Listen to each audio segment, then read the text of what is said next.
You're listening to the Digital Barbell Podcast. Our mission is to provide you with a clear path to health and fitness through education, coaching, and accountability. We are your hosts, Jonathan and Blakely Fletcher, and we are here to serve you. If you like what we're doing, please subscribe to this podcast and leave us a 5-star review so that we can reach more people. You can find us daily on Instagram and Facebook at Digital Barbell. Now, let's get to today's topic.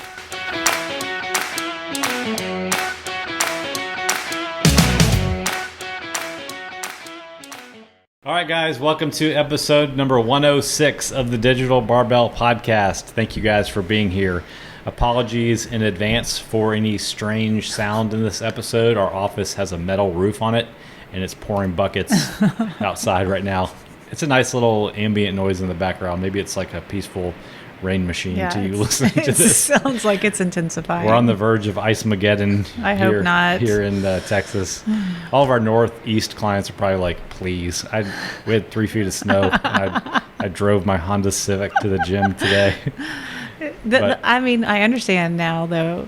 Like, after living in Idaho, they're prepared there. We're not prepared here. The city doesn't have like the things to clean the streets. They don't have like the buckets to pour the salt. The buckets. Yeah, there's a guy out there dumping buckets on the road. Dude, in our neighborhood in Boise, it would like snow or ice, and it was like some guy would like come by within 5 minutes. It seemed like. Yeah, they were more prepared there. That's for sure. Yeah, so it is scary when it happens here. We're ready. We're hunkering down for the next few days. We just hope we keep our electricity. Otherwise, we'll be burning some fires in the fireplace to stay warm. Please no. But we're back today with an episode of Q&A. We put out the call for Qs on Instagram a couple days ago, and we're here to provide the As to the Qs that we got. So we're just going to roll through these. I'll also put a link in the show notes to this episode for you to submit questions for future Q&A episodes, should you want a question answered. So here we go. Who's going to call these out, me or you?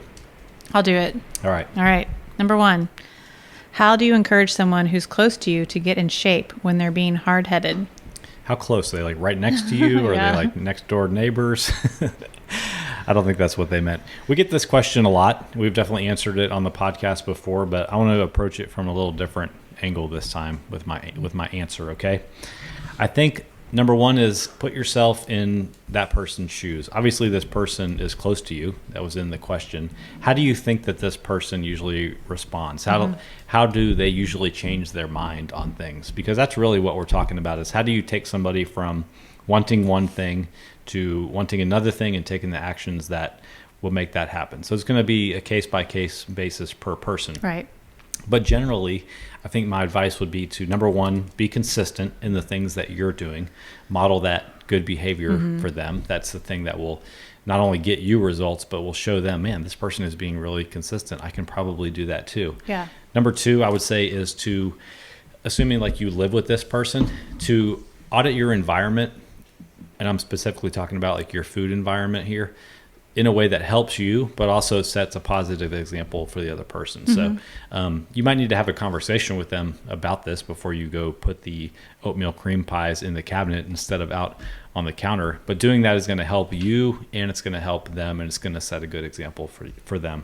Yeah. Another thing I'd say is take the lead in certain situations. Be the person who suggests doing the healthy habit, the healthy option. If the other person in the relationship is usually the one to instigate a less than nutritious dinner, then be the one who jumps ahead of that and suggests a healthier option. Be the person who suggests going out for a walk, those kinds of things. Yeah. Take the lead in those situations. Yeah, that's what I was going to say, is basically like just leading by example, because with people who are close, with close family, with close friends, it is a more difficult conversation than it is that we have with our clients. Yeah. So just if it starts to become a struggle to have that conversation, I would just say to lead by example. Yep. To make those right choices, no matter what the situation is. If you're in a situation and people are like grabbing the cupcake, and you're not the one that grabs the cupcake, you're leading by example in that situation. And the more that happens, the more people around you will take notice, especially those close to you. Yeah. We've been watching a lot of King of Queens reruns lately. I'm reminded of that episode. This is a good example of what not to do, where Doug wants Carrie to lose some weight. So he he's trying to Jedi mind trick her. Yeah. And he's like, hey, let's lose some weight together. And she's like, their neighbor happens to be Lou Ferrigno. Yeah. They're like, Lou Ferrigno will train us. Yeah, so- and he just like sleeps, and then she actually works out. But like, I'm just saying, like, don't try to pull a trick where you like, let's do this challenge together. Like, I don't really think that's the way to lead by example, because you're really just trying to rope somebody in. They need to decide for themselves if they're ready to do it. Yeah. You can't. I mean, you gotta want it. You the gotta person want it. has to want it. That's you true. can have the conversation so many times with people, and then this reminds me of my mom. I'm totally not picking on my mom. But I used to kind of get on her for drinking Diet Coke. I was like, she was like, love Diet Cokes. There's tons of Diet Cokes. And I was always like, Diet Coke. You're about to go to sleep. Should you be drinking a Diet Coke? No, it's not that. It's like, it was just like, the chemicals in Diet Coke. So I was like, I wish you didn't drink so many Diet Cokes.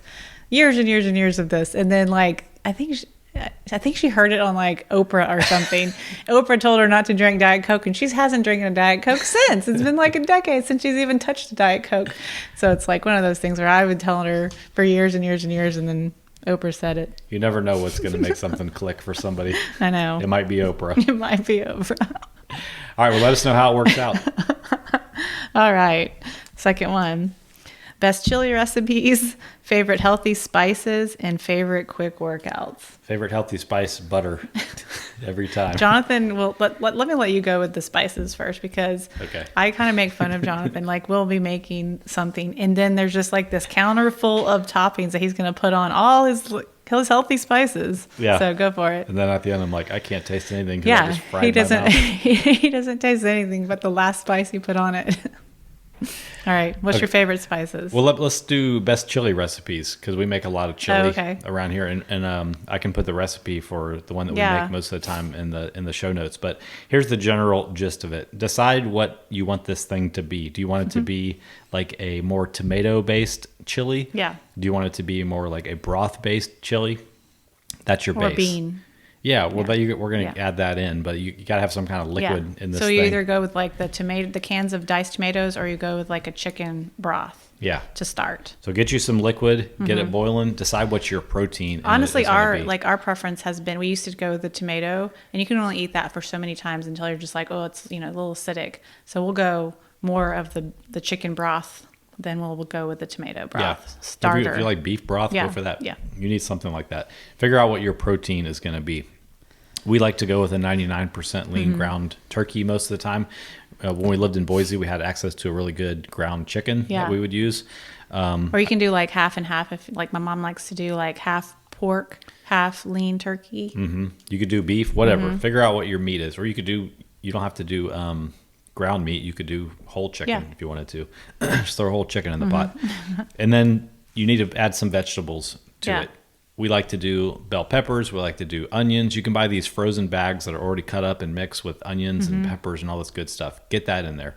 And then comes some kind of bean. Great northern beans, kidney beans, black beans, whatever you want. Right. That's going to be your carb source in the meal, which is great because they have a little bit of fiber. They have a little bit of protein also. So I know some people are religious about putting beans in chili, but that's our carb source in it mainly. And then you need to add the seasoning. All right. So our favorite seasonings are garlic, of course, cumin, the body odor of seasonings. Smells like body odor, tastes okay. Paprika, onion powder, garlic powder if you don't use the fresh stuff. Salt, of course, we like kosher salt in almost all of our food. Just love the flavor so much better than regular old iodized table salt. Of course, pepper, and then we use cayenne usually to kick up the spice a little bit. And a little trick is to make sure that you spice both the meat, the raw meat, if you're cooking the raw meat separately, and the pot. Yeah. And then, that way you have the more spices, the better in one of these liquid, big, giant liquid meals. And then let that sucker simmer for a little bit and absorb all that goodness. So don't just like, as soon as it's finished cooking, pull it off and eat it. Yeah, we like to let it simmer for like an hour. Yeah. And then other favorite spices, for sure, the greatest of all time is the Trader Joe's taco seasoning. Great on any kind of ground meat. You can use it to barbecue, bake, whatever. Super spicy, so use sparingly. But I mean, one pack will last you several pounds of meat, so that's a killer one. Then also lately, And even if you like spice, we like spice. Don't pour this whole thing on there. Yeah, don't use a packet for Don't a use a pound of packet meat. at a time. That'll be the last thing you do that day.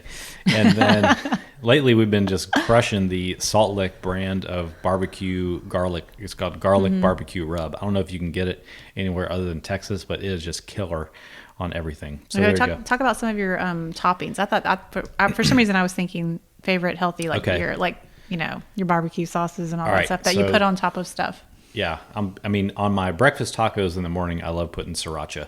I mean, that's essentially calorie free. Yeah. Gives it a little kick. Yeah. There's so many brands of sriracha too. Some are green, some are red. So try out some that you like. Love low calorie toppings like that. And then I use a lot of G. Hughes barbecue sauce.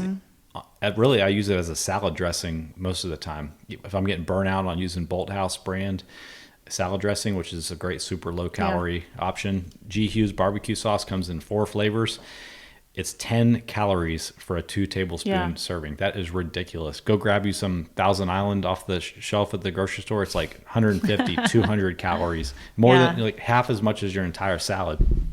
So check that out. I mean, there are so many options now. Right. If you just go to the barbecue sauce / dressing section and spend 2 or 3 minutes, your mind will be blown if you flip over the nutrition information. One of my favorites I haven't used in a while though was I used to do salsa with what is that sprinkle nutritional yeast on top. Yeah. It's just like so flavorful. It tastes like you're putting like grated cheese on top.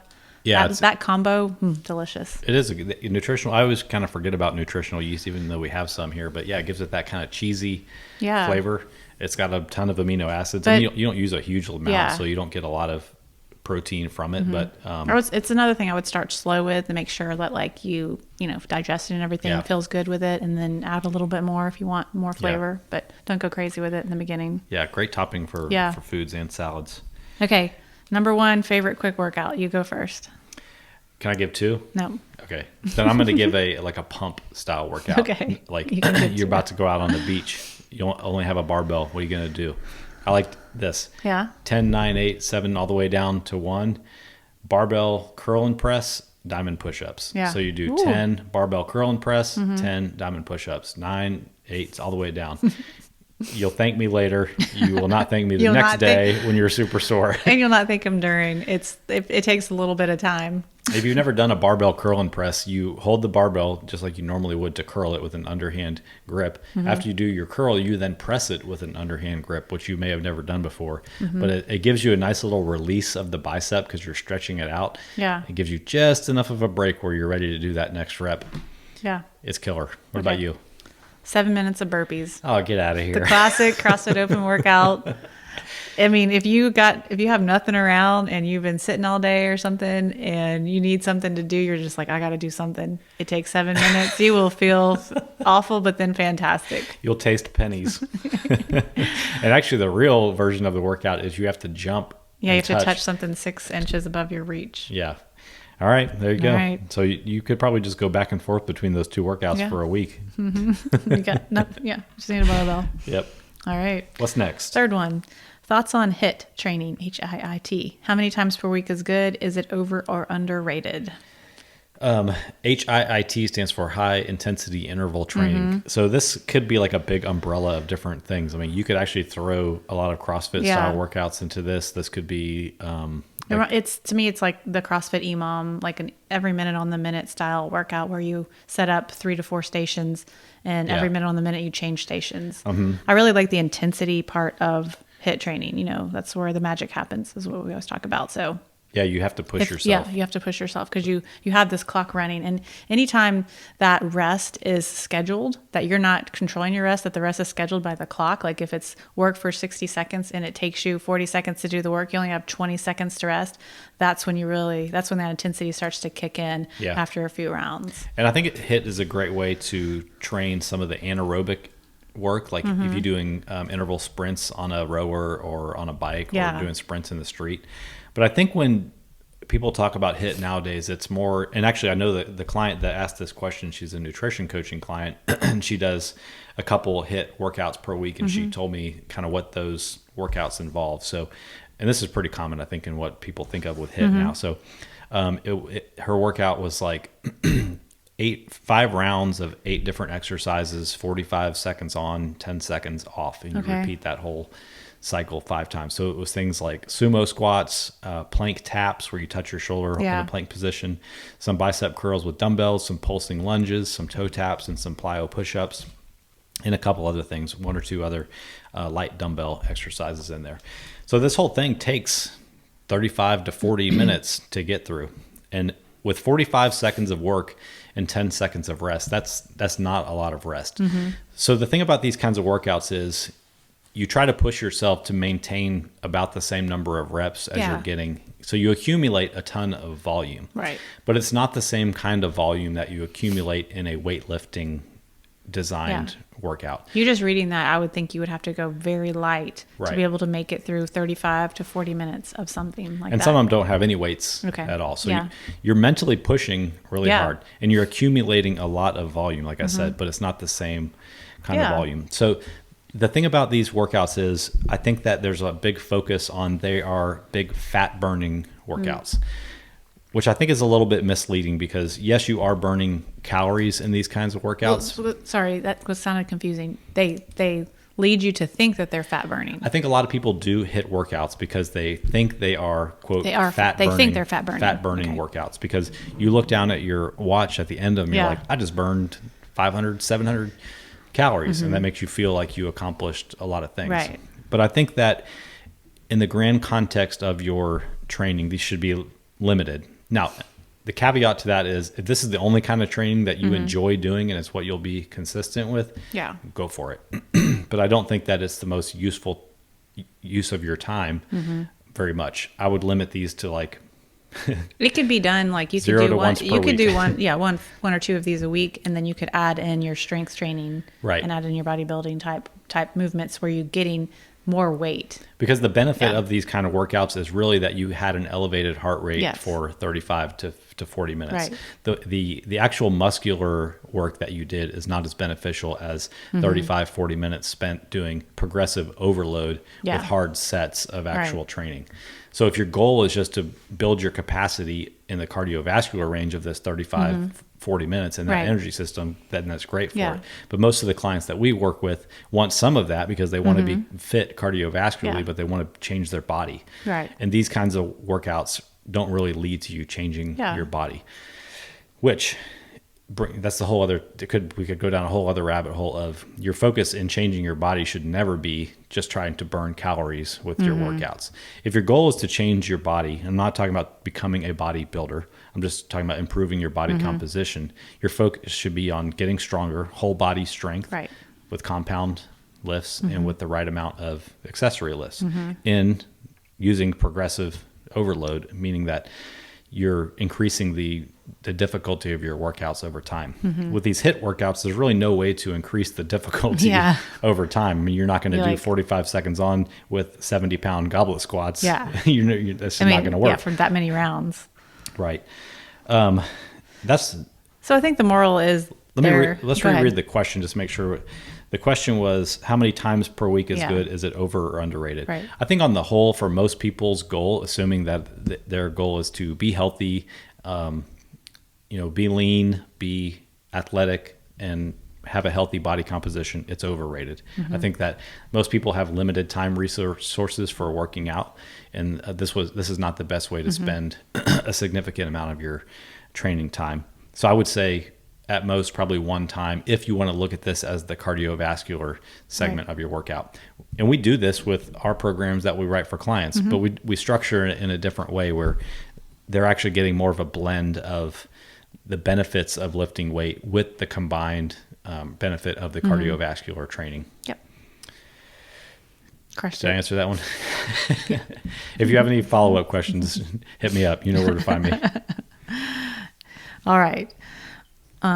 What if any fads or fitness diets, I think I read that wrong. What if any fitness or fad diets have sucked you in before you knew any better? And has anything popped up lately that you Kind of like were made you curious think. about? Yeah. Yeah. So, I mean, go ahead. You go first.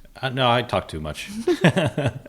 This, well, I haven't done a lot of like fad or fitness diets. The one thing I have tried, I would not call this a fad because I respect this a lot, but is the 800-gram challenge. I would not call that like a fad or fitness diet, but it's a challenge, I Yeah. guess. And that's to eat 800 grams of fruits and vegetables a day, and then anything else goes. And I like that a lot. We did that at my gym, and I think it's very eye-opening for you to put a weight and a number to like how much fruit and vegetables you eat, and it does fills you up. You don't have a lot of room for anything else. Yeah. I liked it a I think lot. it turns out to be like 6 Yeah. cups of fruits and But vegetables. you have more experience in doing some, All right, some other so things. I did the Atkins diet back in 2000. 20 years ago. The end of 2001. Lost about 20 pounds doing that on the all cheese, all mayonnaise, I remember the all refrigerator was barbecue like gross. diet. Yeah. Felt awful. Digestion was a complete disaster. Yeah. Felt like a big grease ball constantly, and then quickly regained all the weight once Once you stop doing it. we got married and Yeah. the weight loss was over. And then I did a paleo challenge back in 2012. Oh yeah.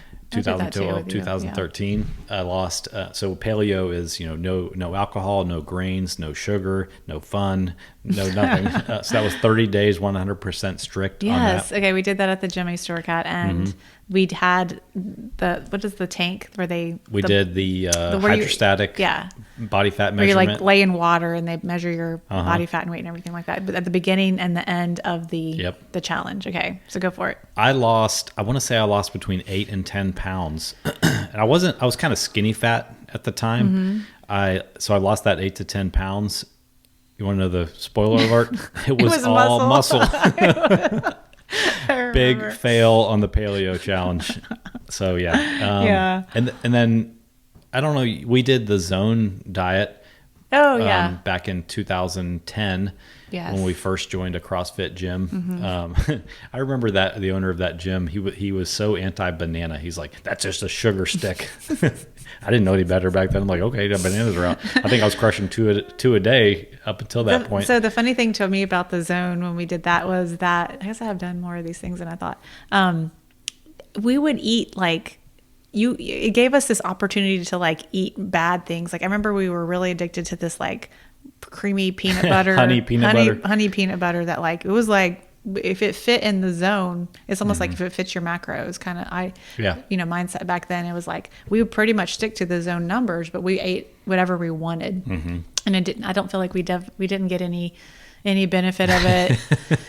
I didn't really learn anything anything from about it. proper nutrition. That's for sure. Yeah. I've had to learn a lot about the zone for, it's heavy on the CrossFit test. You got to know a lot about it. It turns out to be pretty high fat compared to the way we have most of our clients eat. It's confusing too, honestly. It is super really confusing. Yeah, if you want a Mm-hmm. headache and you want to just develop a crazy relationship with food, head straight to the zone diet. I hate to talk about it, but it's true.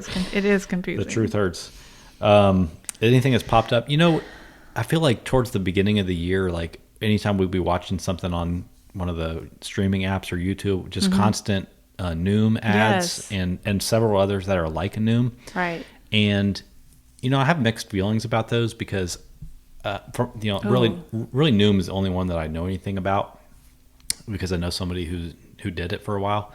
And I like the fact that it's behavior based and it has a lot of psychology in it, but I think it might be kind of over the edge on the psychology side and a little bit light on the actual nutrition knowledge. I recently remember their most recent commercial I did not like because they showed this girl like figuring out that she had been pressured to eat by her like aunt or something like that. So like her like diagnosis from Noom was like, I don't remember the term they used, but like you're like a victim of being pressured to eat foods.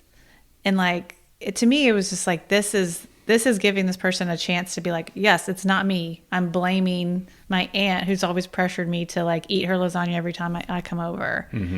I didn't like the commercial. I haven't seen that one, but and then the other thing that I know the person that we know that did it, they gave her a calorie goal that was just ridiculously unrealistic, and like almost kind of felt like they were pressuring her to hit that calorie goal, and if she couldn't, then there was like the option to raise her calorie goal wasn't there. Yeah, honestly, it made us like, whoa, because supposedly they do have a coach on the other side, but this person put in a very drastic like weight loss, like I want to lose 45 pounds, something 50 like that. pounds. Yeah, and so it was like, okay, you should eat like 900 calories or it something. wasn't quite that bad. It was really low, and they did, if there was an actual coach, they would have been like, okay, this is, we need to stair step you in. Let's go for like a 10-pound weight loss first and hit that. And then we'll go from there, And this is just based on one person. Yeah, It could be different, no. I think it's a positive, net positive for sure overall. And then the other thing was like, you ever been on hold with technical support and you explain your problem to them? They're like, okay, please hold. And then somebody else comes on and you have to explain the problem all over again. I kind of feel like the way their coaching works is you're not going to get the same coach every time. Yeah. So I remember this person telling us like they had to like kind of rehash the whole thing, like that they were struggling with every time. So I think all in all, if you can, I know it's a cheaper option than one-on-one coaching for sure, but if you can afford it, I think, having a personal relationship with a coach is going to be more beneficial. Yeah, someone that knows you. Yeah. All right. Nice. All right. Crushing it. We're just flying through these. All right, next one. A lot of people have to exert a lot of energy and try and keep the number on the scale from bothering them. Do you guys struggle with anything like that? I will say I have struggled with that in the past. Like I call it weight gain 2020. It was really like between the years of like 2019 and 2020, I had a goal to add weight to add body weight so that I could add muscle size. And I did struggle with that number on the scale. I had pretty much weighed the same weight like most of my adult life, and it was really hard to see the number go up. Even though I wanted it to go up, it was definitely a mindset challenge to watch it go up and be like, okay, I'm okay. And watch it go up and be like, I'm okay. And, there's these round numbers that we all see, whether it's like, 125, 130, 130, these are all these like markers. And after you see it go past the marker, to me, I was like, oh gosh, questioning life. And it was kind of like I was disappointed if my weight went down, because I was like, I'm not achieving the goal. But then I was also like freaked out when it went up. Mm-hmm. So it was one of those like angel devil kind of things where you're like, you want both. Yeah, I get that. I think that's probably the most common struggle with somebody that's #bulking. Is being okay with watching the number go up. But either way, like whatever you're doing, just having to watch the scale. And like you talk about a lot with the nutrition clients, the reason that we watch the scale daily is because there's these fluctuations that happen. So if you only weigh yourself once a week or once every 2 weeks, you don't know if you're weighing yourself on a day where you are retaining some water, or you just happen to be like 1.5 pounds heavier because of something you ate, and that's not a real true accurate representation versus taking that average. Yeah. So like taking that daily weight can be very beneficial, but also a big mindset struggle if it bothers you to look at the scale every day. Yeah. I wouldn't say, I don't really tie my emotions to the number on the scale anymore. As I'm in this bulk right now, like I'm very aware of what my weight is doing, but I'm more interested in the way that I look and feel. So I don't have that going on right now. But I would say like from a business perspective, there's metrics involved in business also. Yeah. And sometimes when you're looking at your own weight, it's kind of a comparison game of your own perception of yourself now versus the past maybe. But in business, your perception on numbers is kind of based on what you think where you should be or what you think other people are doing. I know when we first started an Instagram account for this business, like, we had 0 followers, and then people from your gym joined, and then our family joined and stuff like that. And I was very fixated on the number of followers that we got, because I would look at other coaches who already had the blue check mark and 10,000 followers and 150,000 followers. People like Jordan Sayat, who we are going to have on the podcast next month, who had, almost 1 million followers. Yeah. And I really felt insecure that we had, I remember at one point we had 225 followers, and I was like, oh, sweet. 225, that's like a weightlifting number. And it felt like that was this milestone. And I felt like there was this like pressure to grow the number of followers, and that's what was going to make our business successful. And you do need to have a certain number of eyeballs on your business in order to get clients. But I'm much less concerned about that now. And actually, I think we have less than 2,000 followers on Instagram right now. But I have more pride about that low number of followers because of the impact on the people that we've been able to help, which is a lot of people, even though we only have 2,000 followers. But there's so many weird things with followers. Like, so many of them are not real followers. They're just like these bots that go out and get you followers, which I don't even understand how that works. We get ads for that every day, like increase your followers. Yeah, but these, if people just follow you organically, it becomes a real follow. Yeah, and that's a real person. And that's really what I want now. I want a small number of followers that are 100% in alignment with what our goals are. And that trust us, and we have a relationship with them, because that is the way that you really grow your business, and that is the way that you really help people. Is having a loyal tribe of like-minded people. Yeah. So I've had to let go of that whole follower number. Okay. I have other examples too, but I'll probably ramble on for an hour. If you have my phone number, text me and I'll tell you about it. I'll tell you about all my woes. All right, I have a bonus one. This is just like totally random, but we were just talking, and this is not a question from anybody else. Nobody submitted this. We were just talking in the gym. We were listening to some Dylan Francis and some chain smokers. Why is that funny? I don't know. And I told Jonathan, like, back when, I don't even remember what year this was. This would have been like 2017 or something like that, 16. Yeah. I was doing one of those coaches certifications in Boston, and it was like the first day, and this was one of the most exhausting things I've ever done. This coaching at Reebok, and one of the guys there trains like Dylan Francis, and he's like, some people probably don't know who that is. He's like one of those guys that's like a DJ. Yeah, people know who that is. I wish y'all could see her. Like she just put her hands like she's scratching records over here. He's like one of those like DJ guys that's like stands up and plays mixes, and he's awesome. Yeah, no. Anyway, I got this opportunity to go to this concert with this group. This guy's like his trainer. We were going to be backstage, and it was like the longest day of training, and I was like, I'm so tired, I can't. And like, even it still bothers me today that I like didn't go and do that and have that experience, because it was really far from where the gym was. It was like in Boston, and we were in Canton, and it was like, oh my gosh, I can't even do this. I got to get up and be at the gym at like 5 a.m. Anyway. What's the moral of the story? That was like a regret that I still think about. That bothers me. That like I wish I would have done that experience. I knew that it was probably the better decision not to go do it, because I was there to focus on my training, not to go see a concert with people and get a hangover. But it still bothers me. Like I'm like, it's one of those things that I'm like, I wonder how that would have gone down. Like, what would that have been like to be at that concert and backstage and that experience? Yeah. Anytime I hear one of their songs, I'm like, ugh. Well, you did get to lick Mark Wahlberg that one time. Shut up. I did get that connection with James Hobart. So, all right, what's like a regret that like still bothers you today, where you're just like, oh, I wish I would have done that? I can't think of anything. Oh, come on. I mean, I'd have to sit here for 5 minutes, and nobody wants to hear me him and hawing about that. I have no regrets. I guess one thing is I know you'd think of something. We have 2 dogs. We have Buttons and Lacey. And when we were looking to adopt a dog, you look on all these apps and you pick out your potential foster rescue dog, and they were selling out like hotcakes. They were. This was even pre-pandemic, and dogs were selling like hotcakes. So you had to like be quick. To make your decision. Yeah. And you showed me a picture of Lacey on the app first, and I was like, I think my exact words were, I don't like her. She's ugly. Swipe left or right. I don't know which one it is. And then Buttons came up. Buttons came up, and we're like, oh, she's cute. And then come to find out, the same lady was fostering both of them, and we of course had to get both of them. We didn't have to.